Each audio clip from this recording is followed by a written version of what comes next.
करता हूं कि आप लोग बहुत ही अच्छे होंगे, स्वस्थ होंगे और आप सभी की पढ़ाई भी बहुत ही अच्छी चल रही होगी।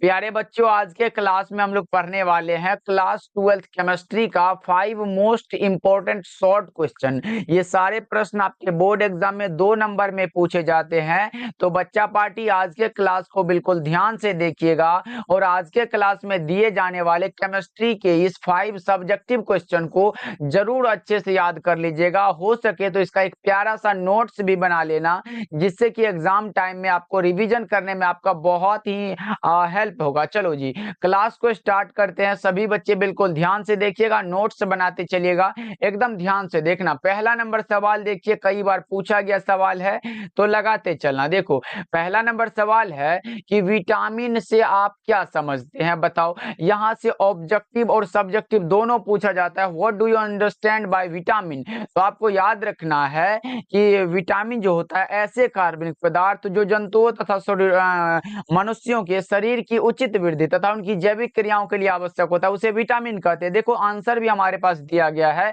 विटामिन वे जैविक यौगिक होते हैं जो हमारे शरीर के सही विकास, कार्य प्रणाली और स्वास्थ्य के लिए आवश्यक होते हैं। ये शरीर में बहुत कम मात्रा में आवश्यक होते हैं और सामान्य रूप से भोजन के माध्यम से हम प्राप्त कर सकते हैं। एक बार ऐसा ऑब्जेक्टिव आया था कि निम्नलिखित में किसे शरीर उत्पन्न नहीं करता। तो भाई, शरीर जो विटामिन कभी बनाता नहीं है, इससे हम लोग भोजन के द्वारा कोई फल खाते हैं, सब चीज खाते हैं, उसके द्वारा हम अंदर प्राप्त करते हैं, क्योंकि इन्हें शरीर जो स्वयं नहीं बना सकता। याद रखना, बहुत इंपॉर्टेंट है।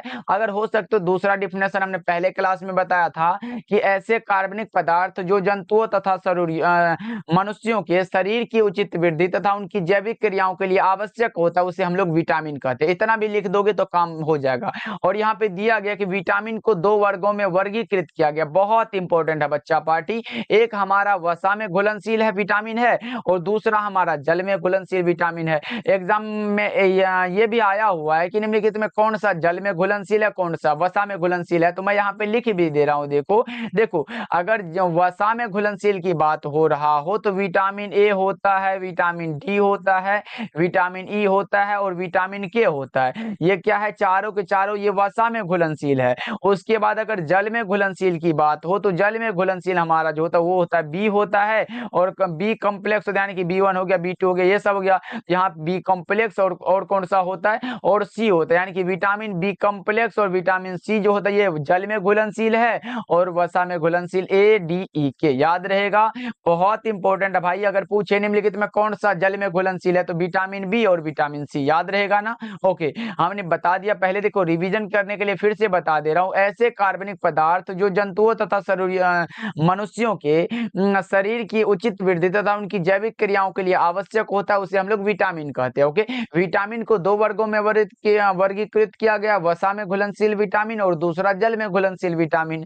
वसा में घुलनशील विटामिन ADE के और जल में घुलनशील विटामिन बी और सी होता है। ओके, अब देखिए दूसरा नंबर सवाल ये रहा आपके सामने। हो सके तो स्क्रीनशॉट लेते चलना आप लोग। दूसरा नंबर सवाल देखिए क्या कह रहा है, आपके सामने है और 2 नंबर में भी आया हुआ है आपके एग्जाम में कि अनुसंख्यक गुणधर्म का है। What is the colligative properties. Colligative property क्या होता है, बताओ।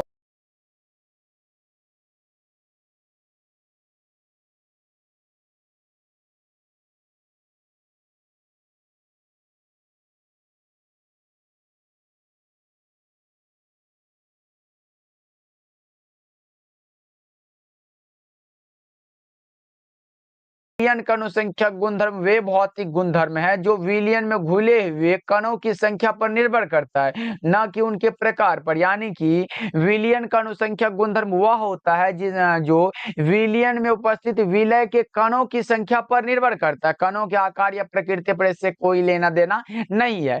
और ये भी आया हुआ कि विलियन का अनुसंख्यक गुणधर्म कितने होते हैं। तो कई बार बच्चा पार्टी हमने बता दिया है कि विलियन के अनुसंख्यक गुणधर्म निम्नलिखित 4 प्रकार के होते हैं। कितने प्रकार के होते हैं, 4 प्रकार प्रकार के होते हैं, वाष्प दाब का अवनमन होता है, हिमांक का अवनमन होता है, उसके बाद क्वथनांक का उन्नयन होता है, उसके बाद परासरण दाब होता है। क्या होता है बच्चा party? Lowering of vapour pressure होता है, डिप्रेशन ऑफ फ्रीजिंग पॉइंट होता है, एलिवेशन ऑफ बॉइलिंग पॉइंट होता है, और कौन सा होता है? ऑस्मोटिक प्रेशर होता है। इतना होता है। इंग्लिश और हिंदी दोनों मीडियम के लिए है। स्क्रीनशॉट ले लेना, बहुत इंपॉर्टेंट है बच्चा पार्टी। ये 5 सब्जेक्टिव क्वेश्चन है, कम से कम 2 सब्जेक्टिव यहीं से रहने वाला भाई, इसलिए जरूर तैयार कर लो आप लोग। ओके, चलिए देखिए अब अगला नंबर सवाल देखिए क्या पूछा गया। तीसरा नंबर सवाल है, ये रहा आपके सामने, मोनोमर तथा पॉलीमर क्या है, यानी कि what is the monomer and polymer, यानी कि एकलक और बहुलक पूछा गया क्या होता है। देखो, एकलक की बात हो, मोनोमर की बात हो, तो मोनोमर छोटे छोटे अणु होते हैं जो रासायनिक प्रतिक्रिया क्रिया के माध्यम से आपस में जुड़ के बड़े अणुओं का निर्माण करते हैं। देखो, और पॉलीमर क्या होता है कि छोटे छोटे मोनोमर मिलके एक बड़े पॉलीमर का निर्माण करते हैं। देखो यहाँ दिया गया है, पॉलीमर बड़े अणु होते हैं जो कई मोनोमर इकाइयों से जुड़े रहते हैं। कई मोनोमर इकाई यानी कि मोनोमर के बहुत सारा बनता है, मिलता है, तो हमारा एक पॉलीमर का निर्माण होता है, और ये एक लंबी श्रृंखला या त्रिआयामी संरचना का निर्माण करते हैं। उदाहरण के लिए अगर हम समझे बच्चा पार्टी, उदाहरण के लिए अगर समझे तो इथिलीन एक मोनोमर है जो आपस में मिलकर क्या बनाता है? पॉलीथीन को बनाता है। जरूर याद रखोगे आप लोग, ये भी आया हुआ है, कहते हैं पॉलीथीन किसका बहुलक होता है? ईथीन का। जरूर याद रखोगे आप लोग। ऐसे एक बार और भी आया था कि आइसोप्रीन किसका बहुलक होता है? प्राकृतिक रबर किसका बहुलक है? आइसोप्रीन का। ये भी आप लोग याद रख लो, ऑब्जेक्टिव में पूछा जाएगा तो आप लोग गलत करके नहीं आओगे। वैसे सब्जेक्टिव का तैयारी हो रहा है। मोनोमर तथा पॉलीमर क्या है? मोनोमर छोटे अणु होते हैं जो रासायनिक प्रतिक्रिया के माध्यम से आपस में जुड़ के बड़े अणु का निर्माण करते हैं, ये हमारा मोनोमर है। और पॉलीमर क्या होता है? पॉलीमर बड़े अणु होते हैं जो कई मोनोमर इकाइयों के जुड़ने से बनते हैं, और ये लंबी श्रृंखला या त्रिआयामी संरचना का निर्माण करते हैं। इतना लिख दोगे, आपका 2 नंबर कोई काटने वाला नहीं है। वैसे तो अगर सिर्फ मोनोमर पूछे तो ये लिखना, और पॉलीमर पूछे तो ये लिख देना, आपका काम हो जाएगा। ओके, चलो।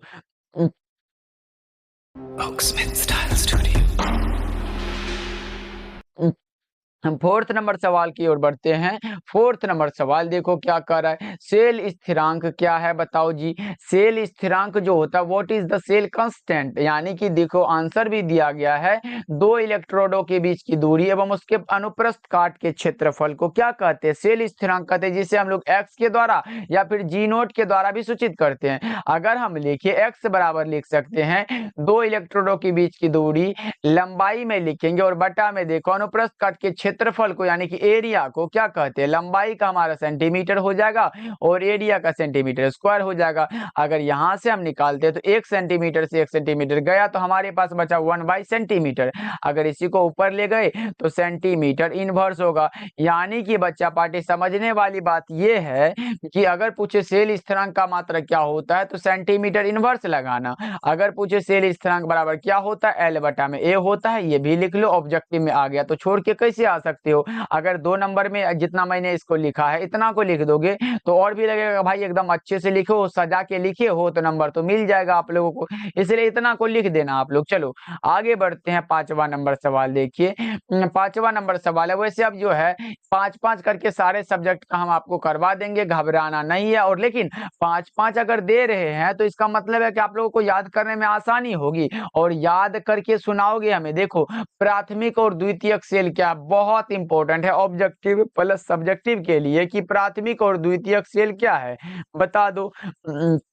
देखो, प्राथमिक सेल क्या होता है? यह एक ऐसा विद्युत सेल होता है जो एक बार चार्ज करने के बाद उपयोग के दौरान पुनः चार्ज नहीं किया जा सकता। इसमें क्या होता है? रासायनिक अभिक्रियाएं एक दिशा में होती है, जैसे जिंक कार्बन सेल हो गया, तो लगा देना। अगर प्राथमिक सेल सिर्फ अगर पूछे एग्जाम में कि प्राथमिक सेल से आप क्या समझते हो, तो यह एक ऐसा विद्युत सेल है जो एक बार चार्ज करने के बाद उपयोग के दौरान पुनः चार्ज नहीं किया जा सकता। इसे रासायनिक अभिक्रियाएं एक ही दिशा में होती है, जैसे जिंक कार्बन सेल में होता है। ओके, जैसे टॉर्च का बैटरी सब जानते हो ना भाई, टॉर्च का बैटरी कभी चार्ज होता है क्या? नहीं होता। मोबाइल वाला बैटरी की हमारा द्वितीयक सेल हो जाता है। टॉर्च का बैटरी हुआ, इसके बाद कुछ खिलौना सब जो आता है उसमें जो बैटरी लगा होता है वो हमारा क्या होता है? प्राथमिक सेल होता है। अब देखो, द्वितीयक सेल क्या होता है? सेकेंडरी सेल जो होता है यह एक ऐसा विद्युत सेल है जिसे चार्ज किया जा सकता है और पुनः चार्जिंग के बाद कई बार उपयोग में लाया जा सकता है। इसमें रासायनिक अभिक्रियाएं दोनों दिशाओं में होती है, जैसे लीड एसिड बैटरी,